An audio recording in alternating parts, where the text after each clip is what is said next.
Hello dear teachers, in this video we are going to continue the chapter scalar and vector. In the previous video we have discussed about triangle law and parallelogram law of vector addition.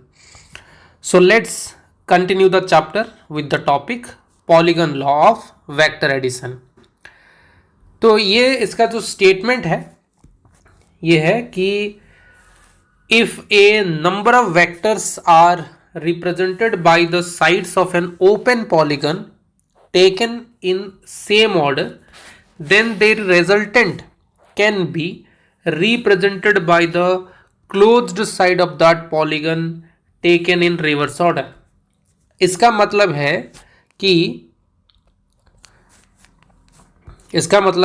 अगर यहाँ पे ये एक है हमारा vector A vector और ये एक है वेक्टर बी वेक्टर और ये एक है सी वेक्टर और ये एक है डी वेक्टर, ये है चार वेक्टर और ये एक पॉलीगन ओपन पॉलीगन है क्योंकि ये जो साइड है इसका ये नहीं है, ये इसका क्लोज्ड साइड है, ये साइड नहीं है।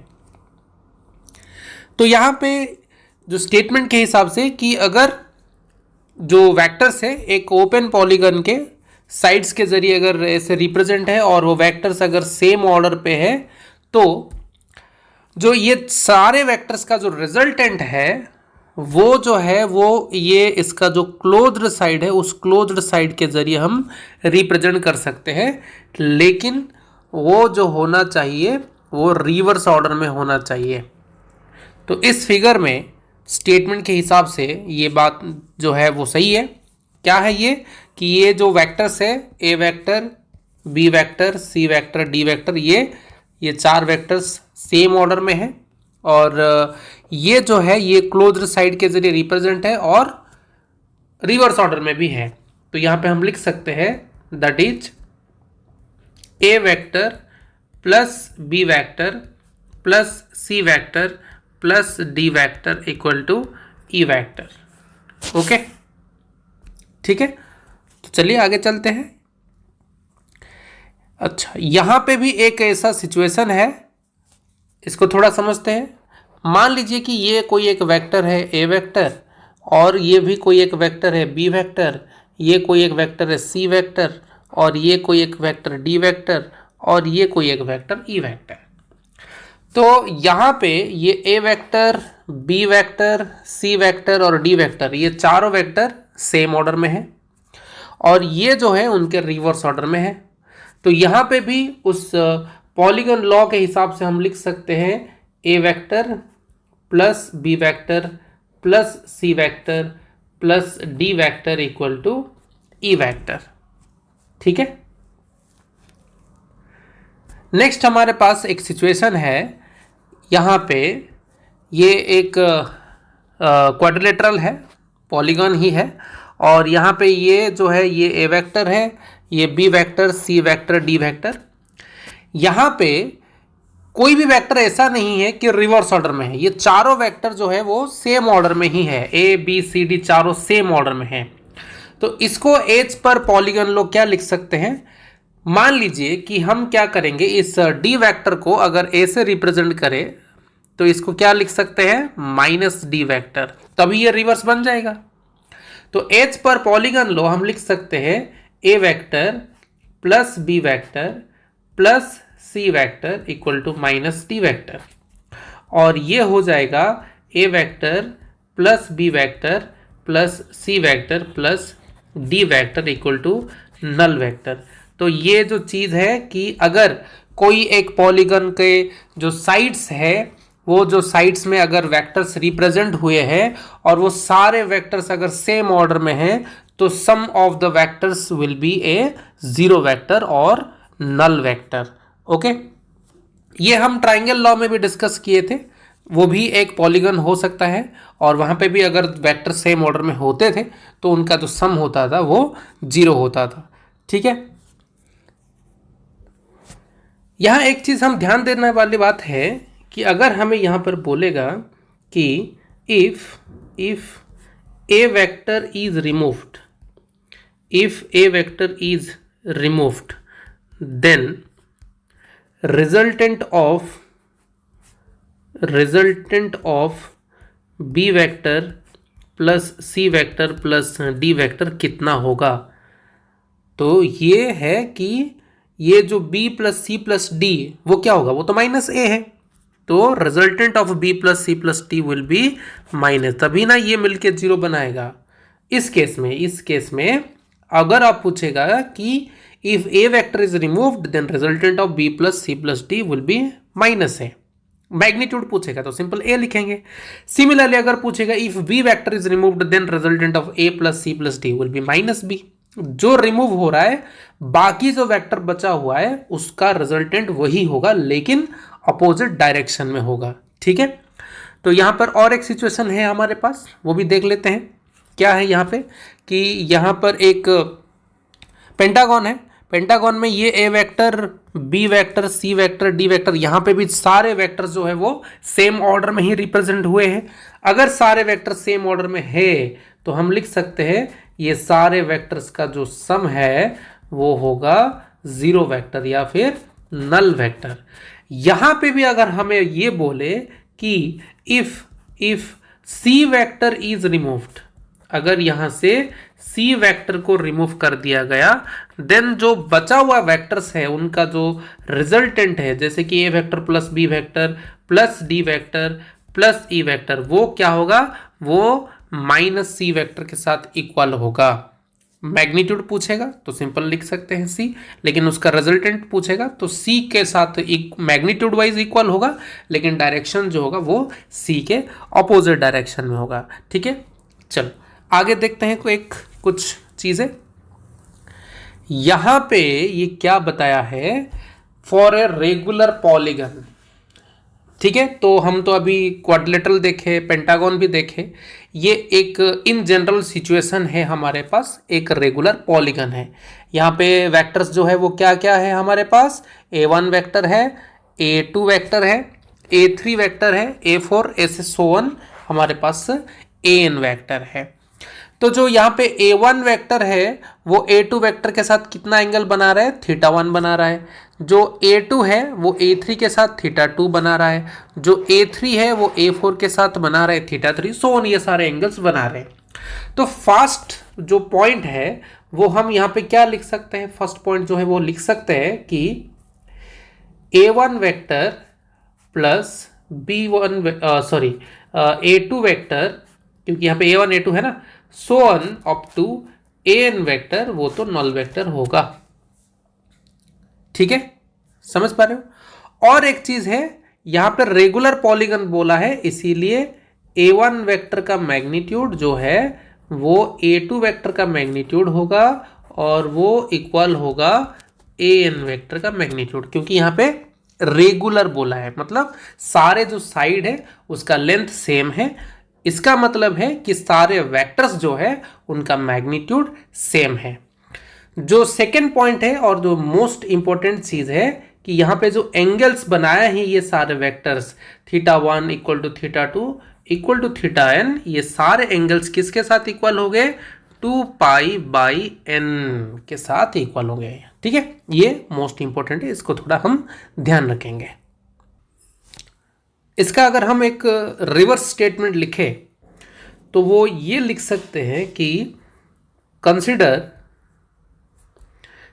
n वेक्टर्स, और ऐसे लिख सकते हैं n कंकरेंट वेक्टर्स, कंकरेंट का मतलब है वो एक ही पॉइंट पे एक्ट करता है। Consider n concurrent vectors of equal magnitude if a vector makes an angle 2π/n with its preceding, then the resultant of these vectors will be a null vector। Okay, तो ये होगा इसका reverse statement. ठीक है, तो चलिए इस topic से रिलेटेड एक क्वेश्चन डिस्कशन करते हैं। तो ये है हमारे पास क्वेश्चन, और इस क्वेश्चन में ये बोला गया है कि 100 coplanar forces each equal to 10 newton act on a body, each force makes an angle pi by 50 with the preceding force, what is the resultant of the forces. तो अभी अभी हम डिस्कस किए थे ये वाला कॉन्सेप्ट, अभी तो लिखे थे कि कितना कितना एंगल है, पाई बाई 50 एंगल बना रहे, और कितने फोर्सेस है 100। तो एक काम करते हैं, ये 100 को इस एंगल से मल्टीप्लाई कर देते हैं। कितना आता है 2 पाई। अगर ये 2 पाई आता है then F net will be 0, resultant बनेगा 0 बनेगा। लेकिन ध्यान रखना चाहिए ये जो मैग्नीट्यूड है वो इक्वल होना चाहिए। ठीक है, तो आंसर होगा 0। तो आइए चलते हैं और एक क्वेश्चन डिस्कस करते हैं। तो क्वेश्चन ये है हमारे पास कि A B C D E F is a regular hexagon with point O as centre, the value of A B vector plus A C vector plus A D vector plus A E vector plus A F vector is, इनमें से कौन सा option सही होगा। तो इसको solve करते हैं। ये बोला है A B C D E F is a regular hexagon, तो ये हो गया हमारे पास रेगुलर हेक्सागन। ठीक है, मान लीजिए ये ए और ये बी, ये सी, ये डी, ई और एफ, और इसका जो सेंटर है, इसका जो सेंटर है वो हो गया हमारा ओ। ठीक है, तो ऑप्शंस यहाँ पे हम देख सकते हैं ए और ए डी के टर्म में है, तो इसीलिए इसको थोड़ा उसी के हिसाब से ही स्प्लिट करते हैं।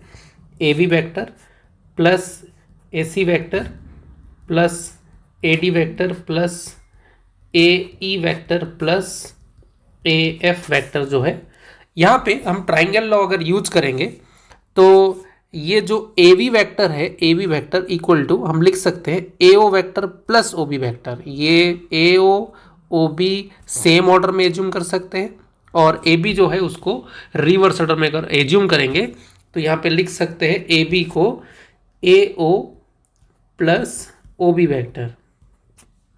सिमिलरली ए सी जो है, ए सी वैक्टर है हमारे पास, ये जो ए सी वैक्टर बन रहा है ये वाला, उसको लिख सकते हैं ए ओ प्लस ओ सी लिख सकते हैं। क्या लिख सकते हैं, इसको लिख सकते हैं A O plus O C vector, और ए डी जो बन रहा है उसको लिख सकते हैं A O plus O D vector plus A E जो बन रहा है ए ई, ये ए ई बन रहा है, ये वाला ए ई बन रहा है, तो ये जो ए ई है इसको लिख सकते हैं ए ओ प्लस ओ ई। ठीक है, लिख सकते हैं ए ओ प्लस ओ ई, और यहाँ पे जो ए एफ वेक्टर बन रहा है ये भी लिख सकते हैं A O plus O F, A O plus O F. Okay, अब यहाँ पे कुछ वेक्टर्स जो है वो कैंसिल हो जाएंगे, जैसे कि ओ बी और ओ ई कैंसिल होंगे, वैसे ओ सी और ओ एफ कैंसिल होंगे। ठीक है, बाकी और कुछ कैंसिल नहीं होगा। तो अभी थोड़ा काउंट कर लेते हैं, A O plus A O plus ए ओ 3 ए ओ, और ये जो ओ डी है वो भी ए ओ हो सकता है क्योंकि सेम डायरेक्शन में है और रेगुलर हेक्सागन है तो मैग्नीट्यूड सेम है। तो ये 4 ए ओ, 5 ए ओ और 6 ए ओ, तो आंसर आ गया 6 ए ओ। और इस 6 ए ओ को हम ए से भी लिख सकते हैं 3 ए डी, 6 ए ओ को 3 ए डी भी लिख सकते हैं। तो यहाँ पे आंसर हमारा 2 आंसर बन रहा है, एक तो ये बन रहा है 6 ए ओ और ये भी बन रहा है 3 ए डी। ठीक है, तो आइए चलते हैं नेक्स्ट क्वेश्चन की तरफ।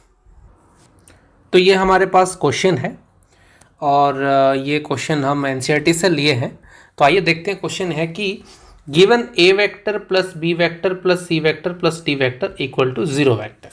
ठीक है, तो इसका मतलब है कि ये जो 4 वेक्टर्स है ये इनका जो रिजल्टेंट है वो 0 बन रहा है, और ये बोल रहा है which of the following statements are correct, इनमें से कौन सा स्टेटमेंट करेक्ट है।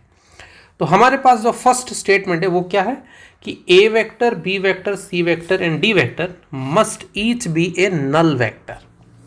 नहीं, बिल्कुल नहीं, ऐसा नहीं है कि इंडिविजुअली वो नल वेक्टर होना चाहिए, ऐसा नहीं है।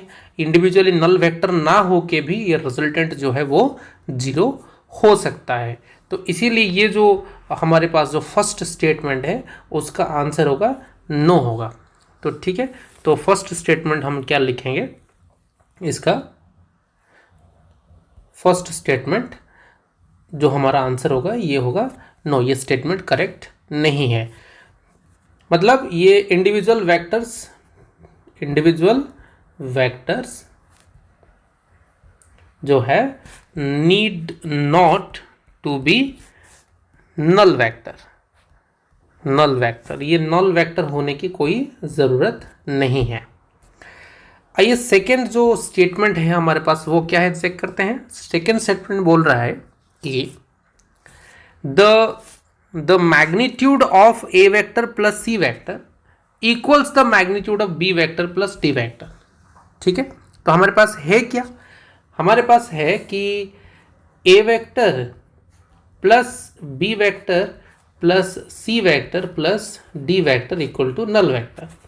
तो इसको अगर हम ऐसे लिखें कि ए vector plus C vector equal to minus of B vector plus D vector, ऐसा हो सकता है। और अगर इसका मैग्नीट्यूड निकाले, A vector plus C vector का मैग्नीट्यूड निकाले, तो ऑटोमेटिक ये हो जाएगा B vector plus D vector का मैग्नीट्यूड। ठीक है, तो ये जो बोला है सेकेंड स्टेटमेंट के कि the magnitude of A plus C is equal to magnitude of B plus D, ये सही है। तो ये जो सेकेंड बिट का हम बोल सकते हैं कि ये आंसर इसका यस, ये है यस। ठीक है, तो आइए थर्ड जो स्टेटमेंट है वो क्या है देखते हैं। The magnitude of A vector can never be greater than the sum of the magnitudes of B, C and D. यहां पे थोड़ा सा समझना होगा, सम ऑफ द मैग्नीट्यूड्स बोला है, इसको ध्यान से देखना है। ठीक है, तो देखिए समझते हैं इसके जो क्या बोला है ये, the magnitude of A vector, इसका सी पॉइंट देखते हैं क्या है। हमारे पास वो गिवन क्या है, ए vector plus B vector plus C vector plus D vector equal to 0 vector. तो ये ए वेक्टर इक्वल टू हम लिख सकते हैं minus B vector plus C vector plus D vector. तो ए वेक्टर का जो मैग्नीट्यूड है वो क्या हो जाएगा, ये B vector plus C vector plus D vector का मैग्नीट्यूड हो जाएगा। अब अगर मैं आपको ये बोलूं कि B vector plus C vector plus D vector, ये जो है इनका जो मैग्नीट्यूड है, इनका मैक्सिमम वैल्यू जो है, इनका जो मैक्सिमम वैल्यू है वो है B plus C plus D. तो ये क्या हम ऐसे लिख सकते हैं कि B vector plus C vector plus D vector जो है वो लेस देन और equal to B plus C plus D होगा। इसी के बारे में ही वो बोला है क्वेश्चन में कि जो सम ऑफ मैग्नीट्यूड्स, और ये जो है वो ए के साथ इक्वल है। ठीक है, तो क्या लिख सकते हैं हम, क्या लिख सकते हैं कि देयरफॉर ए का जो मैग्नीट्यूड है वो हो सकता है B plus C plus D. मतलब ए का जो मैक्सिमम वैल्यू है वो B plus C plus D के साथ इक्वल हो सकता है, लेकिन उससे ज़्यादा नहीं हो सकता है। तो क्या लिखा है स्टेटमेंट में कि the magnitude of A can never be greater than the sum of the magnitudes of B, C and D, कभी ग्रेटर नहीं हो सकता है। ठीक है, तो ये भी हमारे लिए क्या हो जाएगा, आंसर हमारा हो जाएगा ये सही है, यस करेक्ट। अब फोर्थ बिट में क्या है देख लेते हैं थोड़ा।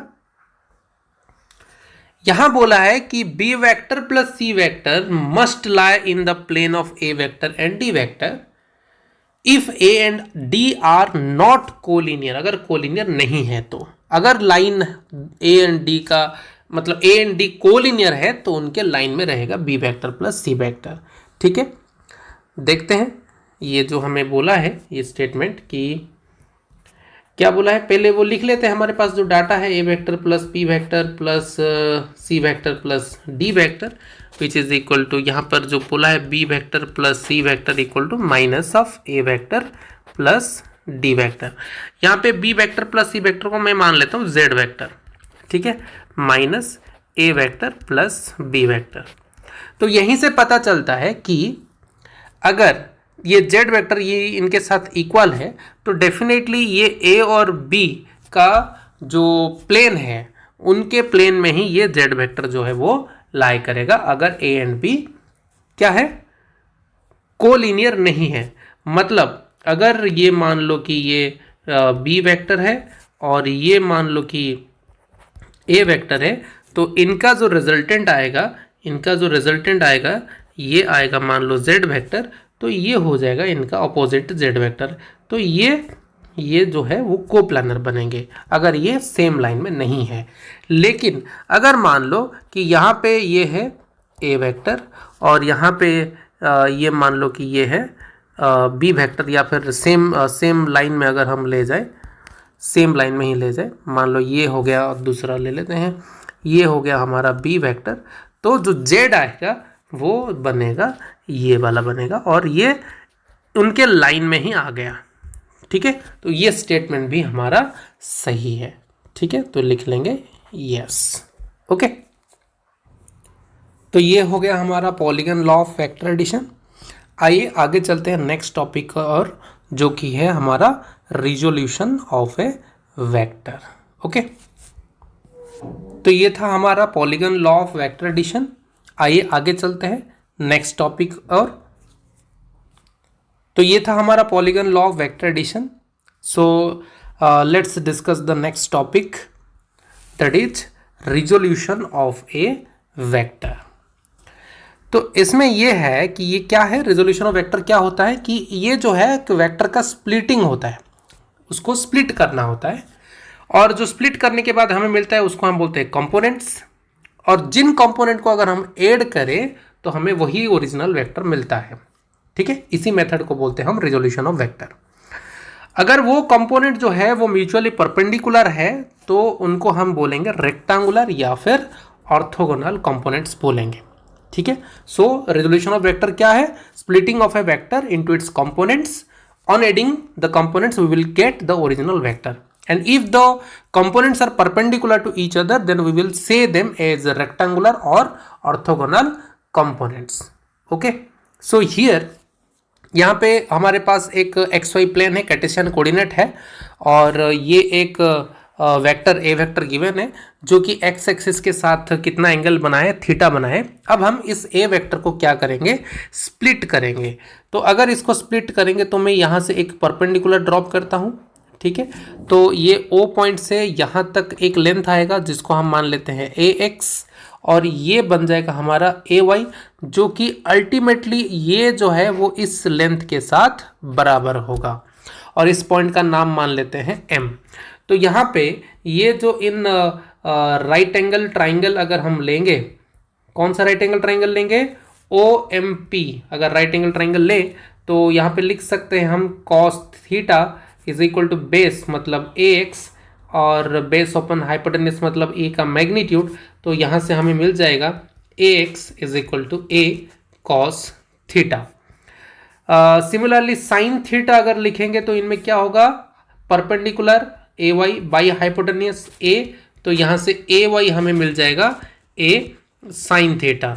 तो यहाँ पे जो AX और AY हमें मिला है, ये AX A cos थीटा और AY A साइन थीटा मिला है, इनको हम बोलेंगे A का कंपोनेंट्स। एंड ये AX और AY ये दोनों म्यूचुअली परपेंडिकुलर है, इसीलिए AX AY को हम बोलेंगे रेक्टेंगुलर कंपोनेंट्स ऑफ A बोलेंगे।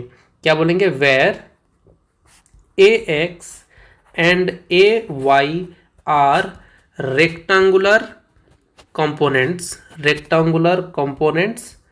Of A, okay. अगर इसको वेक्टर फॉर्मेट पे हम रिप्रेजेंट करें तो क्या लिख सकते हैं, that is A vector equal to AX, ये x एक्सिस का कंपोनेंट है, x एक्सिस में आया है इसीलिए इसको लिख सकते हैं AX i cap plus AY j cap. ठीक है। और ए एक्स का वैल्यू अगर हम पुट करें तो इसको लिख सकते हैं A cos theta i cap plus A sine theta j cap. ठीक है। अब जब हम इस ए एक्स ए वाई को ऐड करेंगे, मतलब A cos theta i cap plus A sine theta j cap अगर करेंगे तो ultimately we will get the original vector A. So this is the splitting of A vector A into the plane. ये 2 dimension में इसको हम split किए हैं। तो प्लेन में किसी भी वेक्टर का 2 rectangular component, maximum 2 rectangular components आ सकता है। ओके अब देखते हैं एक वेक्टर को हम अगर स्पेस में रिजॉल्व करेंगे, 3 डायमेंशनल स्ट्रक्चर में इसको अगर रिजॉल्व करेंगे तो उसको कैसे हम कंपोनेंट्स इनका मिल सकता है। ओके तो यहाँ पे हमारे पास एक कार्टेशियन कोऑर्डिनेट सिस्टम है एक्स वाई जेड, और यहाँ पे ये जो वेक्टर है ए वेक्टर, ये एक्स एक्सिस के साथ अल्फा एंगल बना रहा है, वाई के साथ बीटा और जेड के साथ गामा बना रहा है। तो हम पहले से ही डायरेक्शन कोसाइन के बारे में पढ़ चुके हैं। तो यहाँ पे अगर इस वेक्टर को हम रिजॉल्व करें ए वेक्टर को, इसको हम लिख सकते हैं A x I cap plus A Y J cap plus A Z के कैप, और यहाँ पे ये जो ए एक्स है वो है ए कॉस अल्फा आई कैप प्लस ए वाई जो है ए कॉस बीटा जे कैप प्लस ए कॉस गामा के कैप। और यहाँ पे ये जो ए X A Y A Z है, ए X A Y A Z आया है, ये हो जाएगा आर रेक्टेंगुलर कंपोनेंट्स, और या फिर लिख सकते हैं कि ऑर्थोगोनल कंपोनेंट्स ऑफ ए। ठीक है। तो ये था स्पेस में, मतलब 3 डायमेंशनल स्ट्रक्चर में हम ए वेक्टर को रिजॉल्व किए थे। तो 3D में स्पेस में 3 मैक्सिमम रेक्टेंगुलर कंपोनेंट्स हो सकता है और प्लेन में 2 हो सकता है। ठीक है। आगे हम इसको नोट करेंगे कि एक वेक्टर को हम इनफाइनाइट कंपोनेंट्स ला सकते हैं, लेकिन जब रेक्टेंगुलर कंपोनेंट की बारी आएगा, जब रेक्टेंगुलर कंपोनेंट्स के बारे में पूछेगा तो प्लेन में मैक्सिमम 2 हो सकता है और स्पेस में मैक्सिमम 3 हो सकता है। ये कुछ पॉइंट्स है जो हम थोड़ा ध्यान रखेंगे, इंपॉर्टेंट पॉइंट्स है। ए vector can be resolved into infinite number of components, अभी अभी हम डिस्कस किए, और maximum number of rectangular components of A vector in a plane is 2 and in a space is 3। Plane में 2 ही मैक्सिमम रेक्टेंगुलर कंपोनेंट हो सकता है और स्पेस में 3 रेक्टेंगुलर कंपोनेंट्स हो सकता है। अगर किसी भी वेक्टर का कंपोनेंट उसके परपेंडिकुलर डायरेक्शन में मांगा तो वो हमेशा 0 होता है। ठीक है। Now let's discuss some questions about resolution of vector. तो ये हमारा क्वेश्चन जो कि हम ये JEE Main 2023 से लिए हैं। क्वेश्चन है कि ए vector in XY plane makes an angle 30 degree with y axis. The magnitude of y component of vector is 2 root 3. The magnitude of x component of the vector will be. ठीक है। तो आइए इसको solve करते हैं। क्या बोला है, XY प्लेन में एक वेक्टर है हमारे पास, ये XY प्लेन हो गया, ये मान लो कोई एक वेक्टर है। ठीक है। एक वेक्टर ऐसा है, ये ए वेक्टर मान लेते हैं हम, ये वाला ए वेक्टर, और ये एंगल जो है ये 30 डिग्री है। ठीक है। तो फिर और ये हमें कुछ दिया है डाटा कि इसका जो y कंपोनेंट है वो कितना है 2 रूट 3। तो इसको अगर हम रिजॉल्व करें तो हमें क्या मिलेगा, ए का ये x कंपोनेंट ए एक्स जो कि ए कॉस थीटा है, और ये वाला जो है ए वाई जो कि ए साइन थीटा है। तो ए वाई जो कि ए साइन थीटा है वो हमें गिवन है 2 रूट 3। लेकिन यहाँ पे ये एंगल जो दिया है, अच्छा ये जो एंगल दिया है ये ध्यान देना है, हम थीटा किसको ले रहे हैं, हम थीटा अगर 30 को ले रहे हैं तो ये वाला कंपोनेंट y वाला कंपोनेंट अब बन जाएगा cos थीटा, y वाला कंपोनेंट बन जाएगा cos थीटा और ये बन जाएगा sin थीटा। ये थोड़ा हमें ध्यान देना है।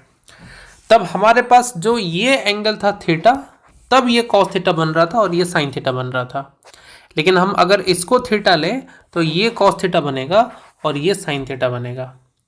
ठीक है, तो हमें क्या गिवन मिल गया हमें कि ए कॉस थीटा जो कि 2√3 के साथ इक्वल है, और ए कॉस हमारे 30 है तो 2√3 है।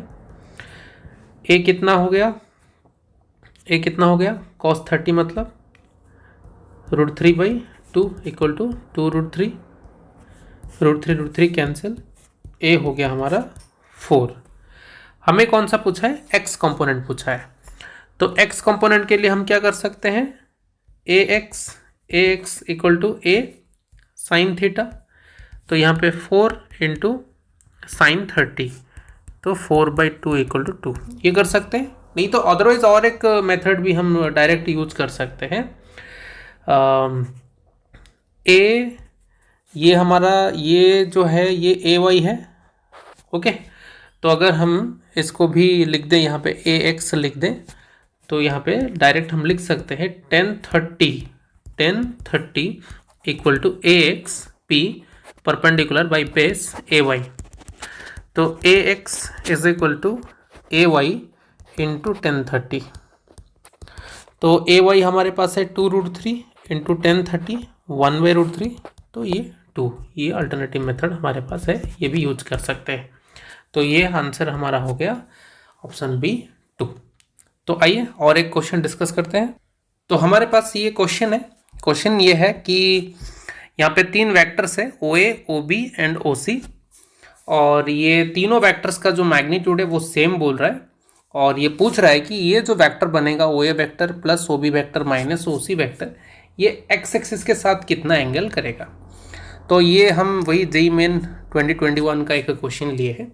ठीक है, तो आइए इसको सॉल्व करते हैं। तो ये जो 3 वेक्टर है हमारे पास, ये तीनों वेक्टर का जो मैग्नीट्यूड है वो सेम बोला है, इसीलिए हम थोड़ा एज्यूम कर लेते हैं कि ओ ए वेक्टर का मैग्नीट्यूड, ओ बी वेक्टर का जो मैग्नीट्यूड और ओ सी वेक्टर का मैग्नीट्यूड है वो पी है। अब क्या करेंगे, रिजोल्यूशन करेंगे।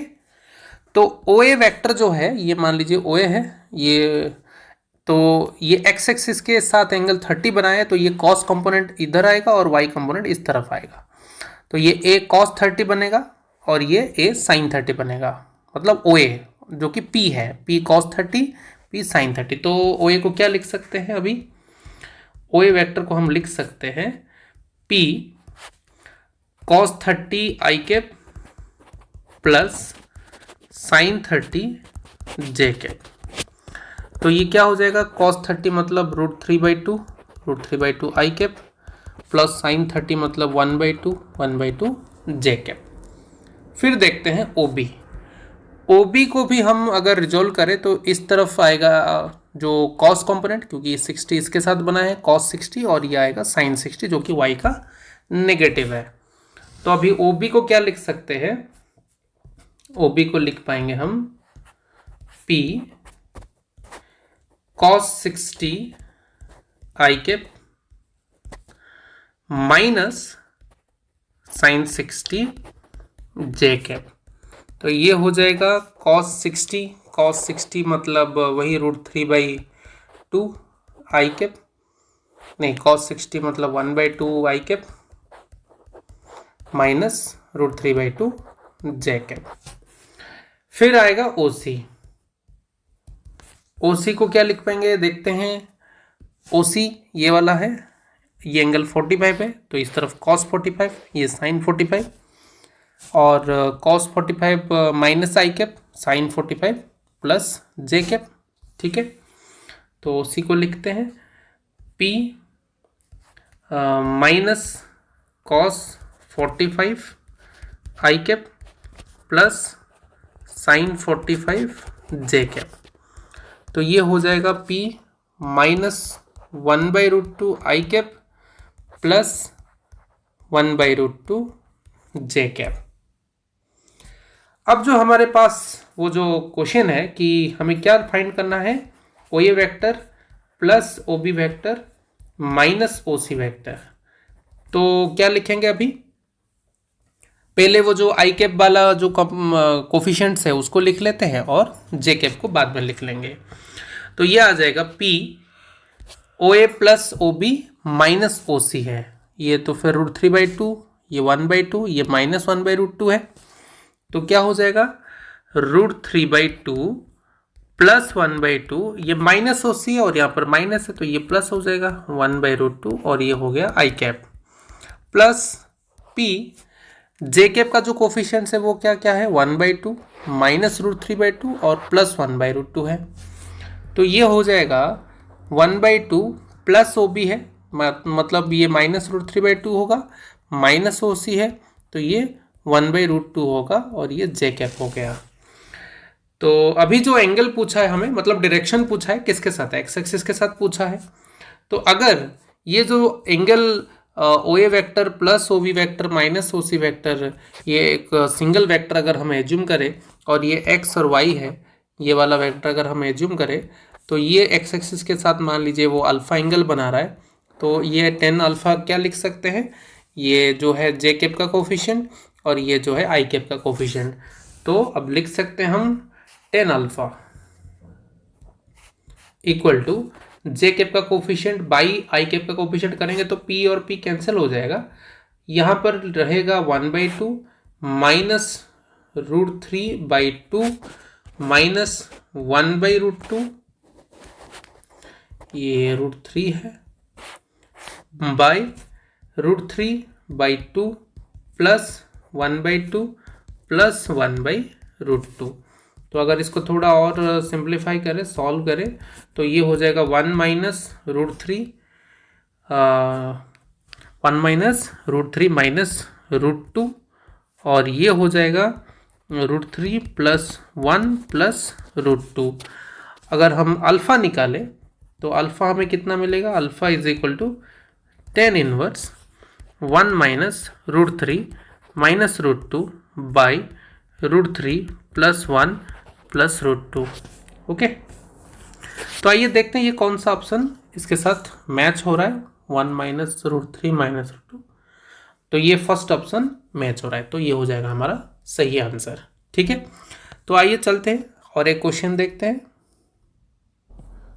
तो क्वेश्चन ये है कि ए vector √3 I cap plus J cap is rotated through an angle 120 degree anti-clockwise, then find the new vector।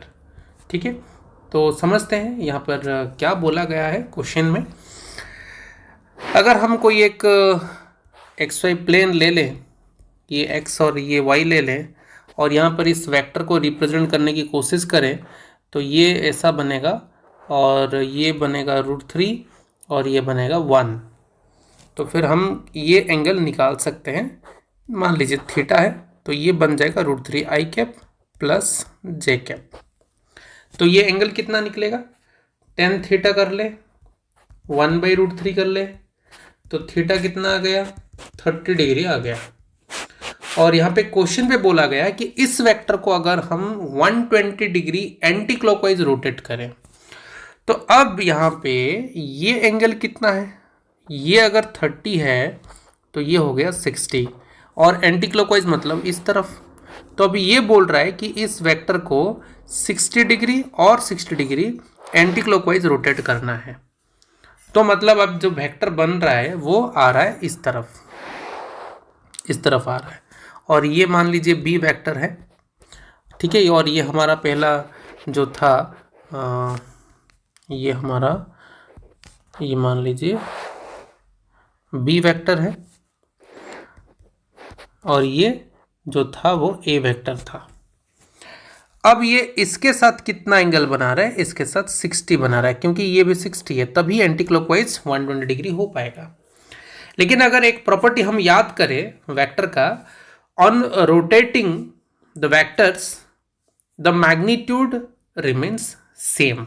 मतलब यहाँ पे b का मैग्नीट्यूड और a का मैग्नीट्यूड सेम है, जो कि आएगा स्क्वायर रूट ऑफ √3 का स्क्वायर 3 प्लस 1 का स्क्वायर 1 मतलब 2।